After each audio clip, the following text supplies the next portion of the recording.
In what might be a grand final preview, the Lions earned a 1-point win, while key injuries at the Swans might start wearing them thin. Ben Keays sought redemption for the Crows almost solely off his own leg after earlier in the season Sam Draper lay on the ball and hatched an egg. The Bulldogs proved Daisy wrong again with a meritorious win in a mud heap, while the Wizard and Jack Ginnivan put the Magpies' flag hopes to sleep. To dissect this week's results and news and look towards a bump around 20, this is Triple M Footy's Midweek Rub with the still yet to train for his Carlton draft game, Joey Montagna. Rabsy, no, that's not true. Last night, pulled the boots on. Oh, boy, have not lost a thing. Neil Footy Club's Carlton draft hero, Daisy Thomas. Thank you. Good to be here. And all the Western Bulldogs fans, I hope you take this for... Oh, we're back now, we're You're right? back, yeah. For the Western Bulldogs fans, I hope you are appreciating what I've single-handedly done to your football club. I was the rocket they needed, and they got it, and now they're winning. And the man who samples more Carlton draft than anyone else in here, Damien Barrett. Not true anymore, Rabsy. I think it was true. The black texture you put through the Bulldogs. Yeah. Yeah. Have you removed it? Yeah, it's starting to get a little bit of whiteout around it. Yeah. They're very good. I didn't think this was going to happen after they lost to Port Adelaide and didn't look like they were interested. And then they've come out, rolled the Blues, and then the Cats on a night where I thought Geelong could really roll the sleeves up. They wanted it more, so now there's certainly a chance. So you're the media type that's stubborn and says, no, I'm going to stick to my guns until they make finals, or you sort of put your hand up and say, I think I got it wrong. It was an opinion, and we all have those, and I think I got that one wrong. But the thing is, you can't back away from them too early, because if they lose the next two, then you're going to look a genius if you hadn't backed down. No, I'll just skip the retraction and then just continue to pile on again. They have used it as motivation, Joey, when we spoke to Taylor DeRay. Yes, they were well aware of it. Surprised this little show, the Midweek Rub, all the Western Bulldogs boys were onto it, and Luke Beveridge heard about it. And well, I was in the rooms after the game on the weekend. G'day, boys. Good to see me. Yes. No, it's not. And you're looking very suave, what's happened very here? sharp, Damo. You're either going to break a story or you've got one of Duck's lunches on. Or you, which one is it? Or are you going to be on a current meeting. affair tonight getting to your Ducks car? meeting. One of Duck's meetings. sorry, Yes. You wear a suit these days, and you're accused of going to a job interview or a funeral, aren't you? Yes, it's I used weird. to wear a suit every day of my working life, I reckon, for the best part of 25 years. So do you like it now that you don't have to? I hate wearing them. Yeah, right. Well, how many do you have on rotation, though, in that time? I looked at the collection this morning, Days, when I got up at 5:30 to do something else and then to iron the shirt. I've still got about, I reckon, a dozen on the go. I wouldn't have worn a couple for a couple of years, so I might have to throw them out. What was the process, and I'm interested in this because I'm not great at it, in pre-planning for like dry cleaning? Did you have a routine, a schedule? Yeah, it just would sometimes dump 6, 7, 8 suits in with the one go and hopefully get a discount on a few items on that case. But we just don't do that anymore, do we? COVID changed a lot of it, I feel, the way people dress. Yeah, for Joey and I, we've certainly stopped wearing suits every day. You certainly didn't pick your A-grade suit today, so what did you have on this one? What's wrong with this one? This is one of the still ones I like. You got your country road T-shirt on with all snot on the right shoulder. I hope it's I've got snot. kids. It is snot. Actually, it is not. It is my little baby Have we snot. buried the lead here? Did you actually train last night? Yeah, I did. I went down footy train. Yes, down at Bo Morris. Yeah, they're playing in the B grade in the Vaffers, and yeah, fair to say, I got a long way to go. I was rusty. It was 18 degrees yesterday, so It was that's a beautiful probably day. Yeah, it was nice. Was it windy? Not a drop. No, it was actually a perfect night to go and have a kick. And were you okay? Were you serviceable? Yeah, Skills would have been okay. Yeah, I was okay. I was bugging in the warm-up. Warm-ups are the hardest thing sometimes, aren't they? Is that fair? Yeah, it is. When Yeah. you're unfit. Good. So 8-week campaign has ended up being Down to about three. a 2. 2.5. 2.5. Okay. So we'll cram it all in. I'm in a bit of a binge diet this week, so I'll try not to eat, see if I can drop a couple of kilos and see how we go. And you're better nick today than you were last time. Yes, this absolutely, week. than I was last Wednesday. That is true. Fair dinkum or Fugazi is going to come up later on, plus your round 20 predictions. But some news next, Damo, some injuries at some big clubs, including the Lions and the Swans. This is Triple M Footy's Midweek Rub. Joey, Daisy and Damo, thanks to BWS. Round 20 predictions still to come with Carlton versus Port Adelaide kicking that round off on Friday night, plus fair dinkum or Fugazi. But it's time for some news, Damo, and the top 4 clubs have been hit by injuries. They have, Rabsy, and they're potentially ladder placement shaping injuries, aren't they, with what those big 4 are dealing with? We'll just rattle down the ladder itself. So Sydney still 2 games clear and percentage on top. But the injury to Rampy out, we now expect for the remainder of the home and away season. Massive loss. Rampy has got a calf injury. Given given his age and stage. That's going to be, you would think, 2, 3, 4 maybe, but somewhere in that zone. Hayward, we don't know whether he will even play this week. So there's the Swans component. The Carlton Footy Club, as we know, and this might be the most serious of the lot, the Tom de Koning injury sustained. There was a punctured lung, but that wasn't the most serious issue from the big picture. There was a cracked foot, which needed some procedures on, and he is out for the remainder of the home and away season. And when you are a big man like that, and you have a damage like that at this late stage of a season, you do not know if you are going to come back for finals, and then you move down the rung. The Brisbane Lions, I don't know how they're going to actually field a backline this weekend. We know Harris Andrews is now out concussed. Their health, is crucial come finals time, and finishing top 2, top 4, or even teams trying to make the top 8 is significant. So they're going to have to do it without some of their best players, and this is where the body of work, Daisy, that you've done all year long, and it's why you talk about system and process and next man in and banking, all those things, why they are important, because when things like this happen, hopefully you're in a position to be able to handle it. Yeah, Sydney Swans are the perfect example. A couple of games clear, as you said, so no real issues there. It's probably the next ones in for the other sides who haven't had to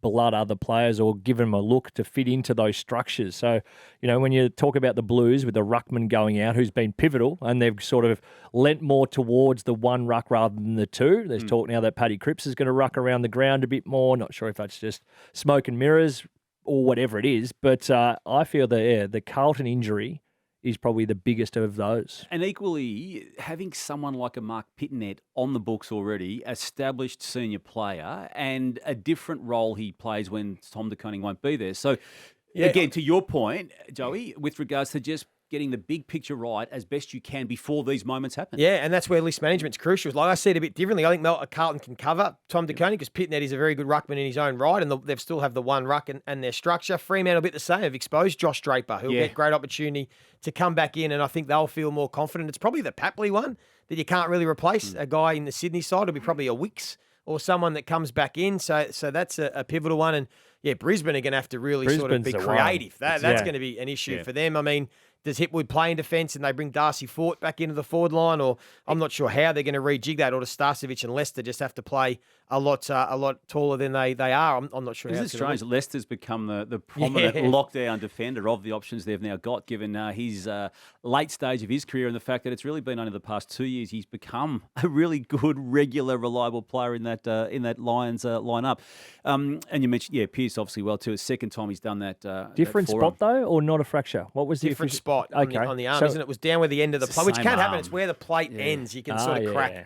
I think that's what it was. So, not sure. Not ideal either way. Days, I know you've been really big on the way Hawthorn Footy Club is carrying itself. It's becoming just so across-the-board infectious, isn't it, with how they're embracing every element of what they're about, and the flying in the face, attitude-wise, of what the coach Sam Mitchell and those other hardened Hawthorn people were all about when they were securing multiple premierships, 3 in a row, 13, 14, 15. I was reminded throughout the week that Sam Mitchell did give the Essendon players that cheeky little gesture one time too. So that sort of flying close to the sun there isn't completely out of his wheelhouse, but the carry-on and the enjoyment and the fun that he's embraced, you've got to tip your hat to the bloke. He has been brilliant, and every person you hear speak, Geordie Lewis the other night on 360 saying he didn't think that would happen. He thought his biggest struggle was going to be how he embraced different personalities and if he could make relationships with them.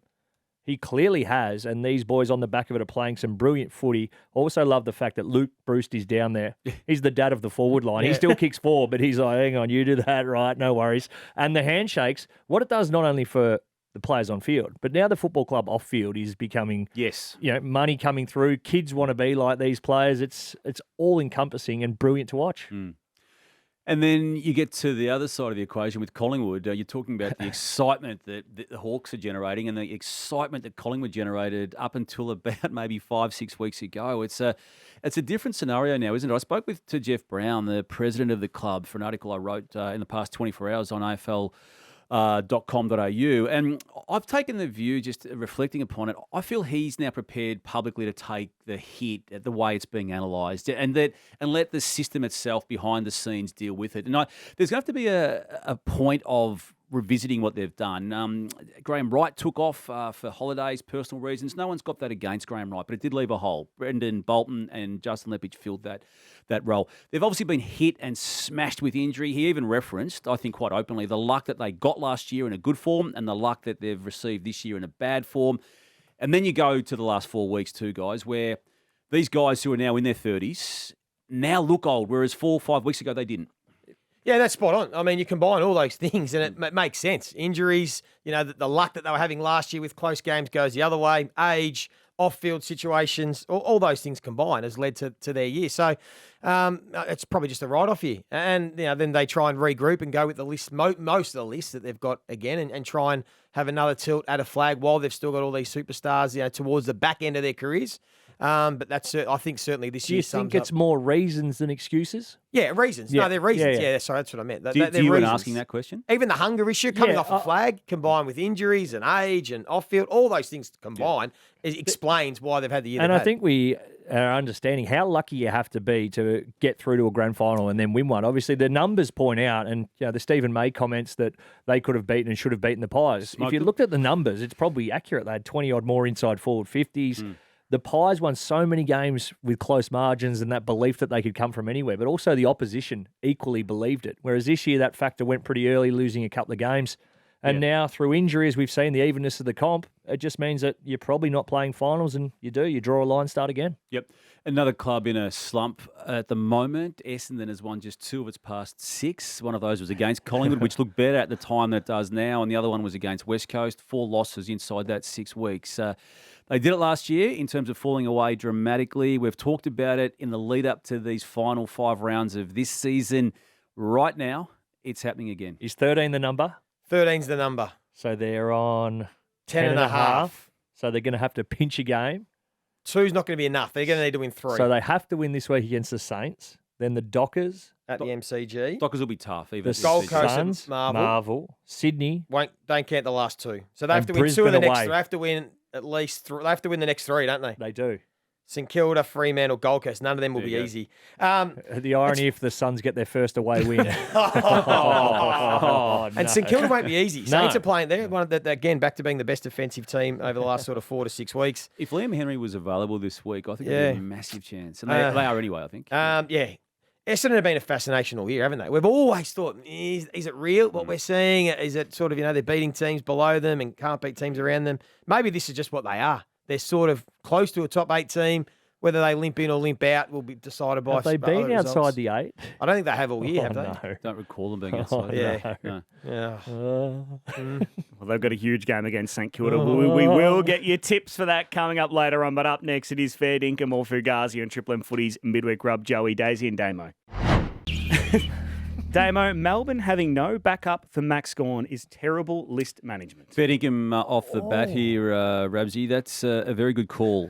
To trade out a Brodie Grundy as they did last year, and that's fine. Seriously. That's fine. Why are you laughing at this? No, you go first and then we'll tell you why we're laughing. To trade him out and to only bring a Tom Fullerton in, I think is a disservice to the list management, and to then not be able to pick him and choose not to pick him when he's available to play, and you're going without a ruck. Well, that was one of the big reasons they lost on the weekend. But as we've seen across the year, ruckman and hit-outs, unless they are to advantage, don't really mean a whole heap. On the weekend it did because Freo are a side full of stars in terms of the ruck stock. And they do have 2 rucks on their list. Tom Fullerton and Will Verrill, a young ruck. They do have backup rucks there. Simon Goodwin just chose not to play them. Well, that's a different conversation. Well, that means they're not that's a AFL selection. ready at the time you need them to be there. Fair dinkum. Sorry, you threw it to me. It's fair dinkum. Joey, Carlton's biggest issue in their premiership assault is their defence. Oh, that's fair dinkum. Absolutely. I think it's still 15th or 14th in the competition points against. That hasn't won a premiership for any team since they've been keeping stats, I don't think. So they have to tighten that up, and they've got 5 more weeks to get it right. What's happened there? It's a strange one because system-wise, they're elite. So off turnover, where you've got to trust your system, they're the best in the competition, but at stoppage, they're the worst. Right. So that almost points to individually. When they need to defend individually, too often they just don't get it done. So it's a bit inconsistent, some of those guys. Like Newman and Sard and McGovern and Wiedering, all terrific. But then at times, they allow their opponents a little bit too much Wiedering space. one-on-one is the probably only one you'd trust. And he's been banged up for And most he's of the banged year. up, and the Most rest of the them are year. very offensive. Daisy, between injuries and going 1-3 in their last 4, Sydney must be getting nervous. Fugazi, the injury probably more concerned than the 3 losses. Those will be by combined 5 points, 2 and 1 points there. Injuries are going to come at some point. No doubt they would have loved the fact that they had a really good run with it, but also no doubt there'll be contingency plans that were put in place for this situation if they had been and had the foresight to do so. I think they're a professional enough outfit that they can cover for it, and I don't think they're concerned at all. That game on Sunday is huge against the Bulldogs now. Damo, Dustin Martin has earned the right to make a call on his future in his own time. That's fair income, but equally, he, I feel, owes it to the footy club to tell it. Now, they can keep it quiet publicly, and I feel that he owes that to them. And they don't know because they keep talking, they don't know. And you can see it in Adam Muse's eyes. He wanted an answer 3 weeks ago at the start of the year. In his ideal world, he didn't get it. I get the emotion attached to the Dustin Martin conversation when we on the outside have it. But clubs need to sort out their future, and some clubs are sometimes working 2 to 3 years ahead. We're only asking this particular decision to be a 5 week in advance outcome from that perspective. So that's why I'm pretty big on him telling the club this week. What we do know, Daisy, playing is how difficult of a decision this is. Like, this is his life. Like, he has lived and breathed footy and the Richmond Footy Club. And for him to now try and figure out his football mortality and what life's going to look like after footy, and does he want to continue playing somewhere else? Does he want to retire? It's a big decision. He needs as much time as he can. If he has to go to New Zealand to get away and clear his head or speak to people or whatever he wants to do, he has every right to take as long as he needs, because it's a massive decision for a young man's life. It is, but generally in these situations, if there's any doubt, it probably means you shouldn't go on. I believe. If you've 1% checked out, and a lot of us get to that point in the back half of our careers, it makes it so much harder to be fully committed, and then you are only an injury away next year from probably pulling the pin anyway. So I agree that he's earned the right to do so, but if it is because of doubt... Yeah, and equally, Joey, and I'm not disagreeing with you, okay, on this one, and I'm not, particularly with Dustin Martin being the subject of it, but there's nothing that's going to change between now and 4 weeks' time for him to make that decision other than another 4 weeks of getting more confused. That's right. Yeah. So he's known for some time. I Yeah, think. and do we know that he hasn't spoken to the club? I don't know if I'm not sure that's... we can only go on what Adam Muse said, and you could see it in his face how he. I'm talking about this conference 2 weeks ago where he said, "I wanted to know, I don't know," and it'd be ideal world. It'd be good to know. Joey, Port's last 5 games are the biggest in Ken Hinckley's coaching career. They've got Carlton, Sydney at home, Melbourne away, the Showdown, and then Freo away. Well, it's the biggest. That's fair dinkum because it's probably his coaching future. He's coached bigger games and finals and prelims and those sorts of things. But for his future, absolutely, these 5 games will determine what it looks like. If they don't make finals, he's gone. Is that what I'm... I would lean towards that way. If they don't make finals, I would say yes to that question. Yeah. Okay. Yeah. Damo, the Bulldogs are having the exact same season they always have under Bevo. Fair dinkum again. Yeah, they love somehow putting themselves into that conversation. Can they even make it? And then they often fight their way through that. They love having their backs against the wall. They love being the hunter in these moments. And twice it's got them all the way to a grand final, one for a win in 2016, one for a loss in 2021. There's a similar feel to what is happening this year. Whether it plays out that way, I don't claim to know. How could you know? But there's a feel to the late putt stages of the home and away season that was at play in both those 2 seasons. While sticking with the Bulldogs, Joey, they owe Daisy and his Sharpie credit for their recent form. Now that's fair dinkum. We spoke about that off the top. Yes, that's sir. right. If they use it and it works, good on them.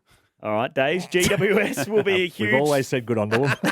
will be a huge threat from anywhere they finish in the 8. That's the Giants. Yes, I believe that. The way they've gone since that first quarter against the Carlton in that game when the Blues piled on some goals, since that quarter time, they've kicked 46 goals, 18 in their next 11 quarters of footy, as opposed to the opposition 26-30.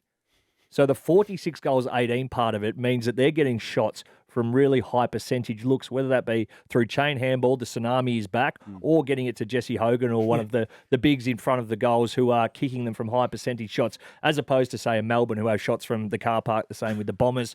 So I think that's fair dinkum. You would not want to come up against the Giants, 1, if they get the game on their terms, but 2, if they don't, as we saw in that game, the ability to flick the switch is hard to stop. And what is scary, Toby Green is starting to get to his best form. We've hardly seen it all year. He's looming. And Sam Taylor, the best defender in the competition, will be back this That week. Skeeter fleet is as good as anyone's at the moment. Harvey Thomas alongside Brent Daniels. Darcy Jones. Yeah, he's the helmet boy. Yep. We love that. Yep. Damo, with the old school jumper and the muddied ground, the game at GMHBA Stadium was only on-field cigarettes at quarter time away from being a complete retro game.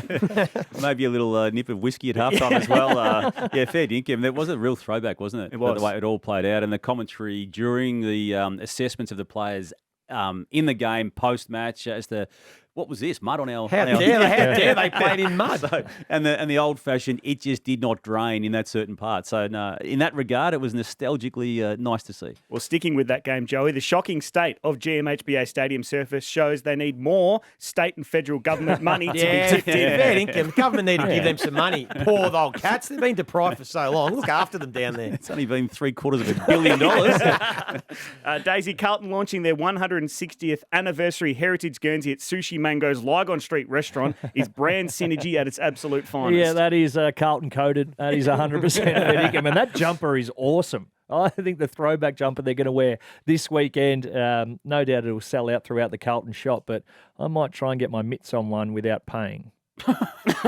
Not insinuating I'll thieve it. However, gifted one. You played 100 games for that club? Yes, I did. Joey, Rory Lobb. So I'm not getting one.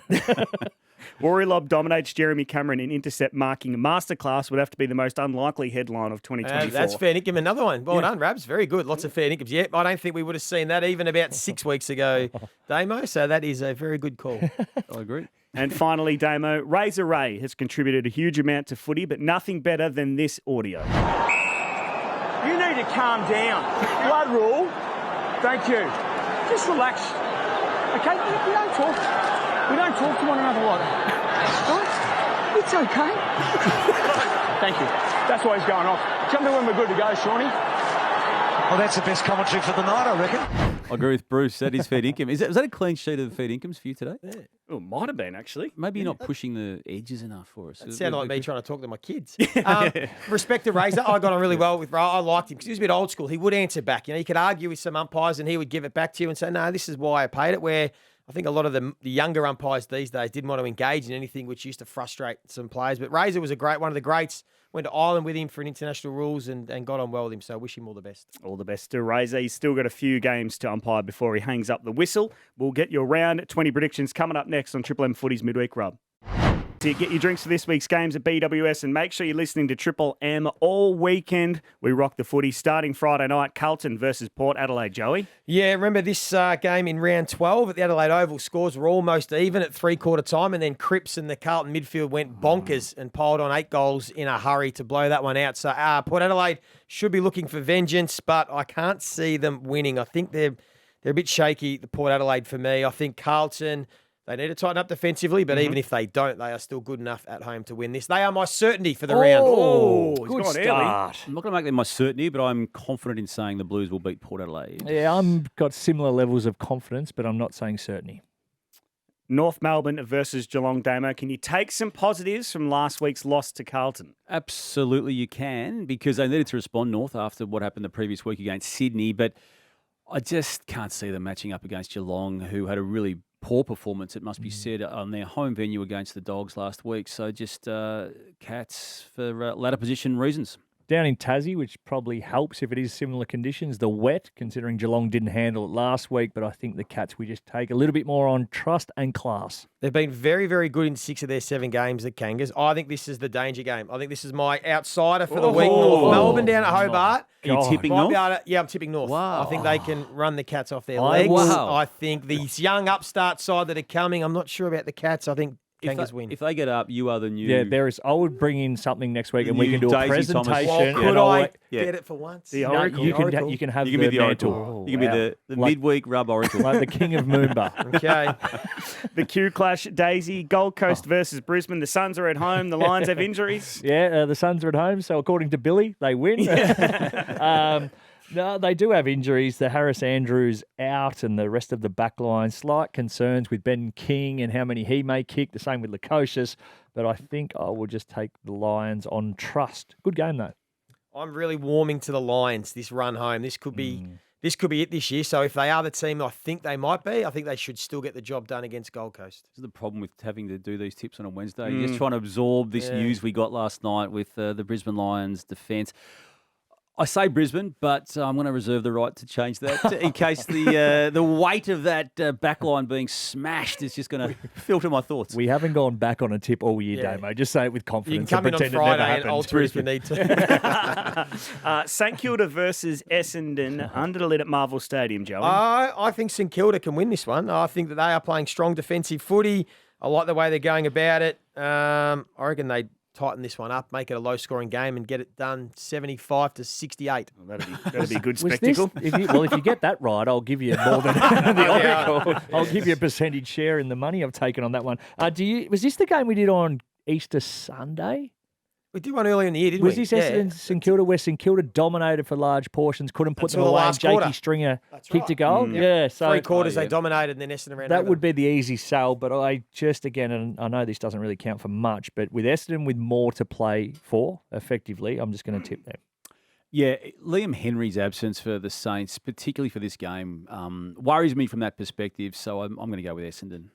To borrow a line from your book, Damo, it is 11:26 on a Wednesday. We don't know if Max Gawn is going to play, but the Melbourne have a huge game against the Giants. And even if MCG. he does, I'm prepared to confidently make GWS my certainty for the weekend. Wow. Yeah. This game This is a literally tough- went up a toss of the coin, Yeah. $1.90, take your pick. Tough and I know game. it's not all about wagering, but that's a fair guide as to how it is going to be perceived. I think the Giants are fairly good things, not the same confidence of you, but I think they should be winning by a couple of goals. Gawn is a massive swing, though. If he doesn't play, they can't win. If he does, I give them a chance, but have to tip the Giants. I like what they are doing the last month. Fremantle versus West Coast, the Derby, Daisy. Yes, Fremantle, surely. Again, more to play for. West Coast, really disappointing. I actually tipped them last week, and we say we don't go back. I always thought they were an outside chance against the Saints, and they were putrid. So hopefully they serve that up again, and Joey's Freo can keep rolling. Luke Jackson will be fit to play. Yeah. That's a big call. He had a knock late, a knee knock late. in the game against Oh, Melbourne. no, he'll be fine. Don't you work there? He'll be fine. No, I don't get involved with what the team's doing. Who was my sit and steer? Because Freo's a sit. Who was my sit and steer last I week? don't know. You can't remember either. What did I do as the sit and steer? Because it'll be free. Yeah, Freo. It was Winks and You Huey said, Bowman. you said we'll take a poto. A poto finish. Yeah, no, Freo win. And I'm guessing you tipped Freo as well there. Yeah, sorry, I tuned out. Yeah. So did our audience, don't worry. Collingwood versus Yes. Richmond, huge game. This is the Sunday rub game. Yep, Pies win this one. Yep. Looking forward to this. They bounce back for sure. Need to and will. Certainty for me, the Pies. Righto. Sydney versus Western Bulldogs, Damo. Probably match of the round. It could well be, Rabsy. I'm going to stick with the Swans with no great confidence, but just the better team on paper and exposed form to this point. When these teams met at Marvel earlier in the year, Dogs were dominating until they lost 2 players. Ed Richards went off with concussion. They'd already lost Lockie McNeil. I think they were down 2 or 3 players, and then from there it turned. But they were in control of that game. That was the Warner game, wasn't it? The big Yeah, hanger Chad and the 4 Warner goals. turned it on. Yeah, turned it on in the second half. Sydney at Sydney. I'll take Sydney. 7-1 at home. No confidence. but Average Sydney. 111 points per game at home. They're a different side, aren't they? Yeah. At home. Get your Sharpies out. Oh. And put a big circle around Sydney this week. And finally, Damo, Adelaide versus Hawthorn. Oh, I'm torn again because I misread. I think on this show last week, I tipped Hawthorn to beat Collingwood and then changed them in the official tips. For Wednesday midweek rub, I'm going to go with Adelaide, but no confidence at all. I will go Adelaide as well with no confidence. And looking back at my tips now, I'm a big chance to get 2 or 3 this week, but I'm going to go the Crows. Yeah, I'm a little bit like Natalie Imbruglia. I'm also torn, Damo. I think I'm going to go with the Crows. Righto. So Joey's certainties, Carlton, Damo's are the D's, and Daisy, you have tipped Collingwood North as your outsider. What about your outsider, boys? Gold Coast against Brisbane.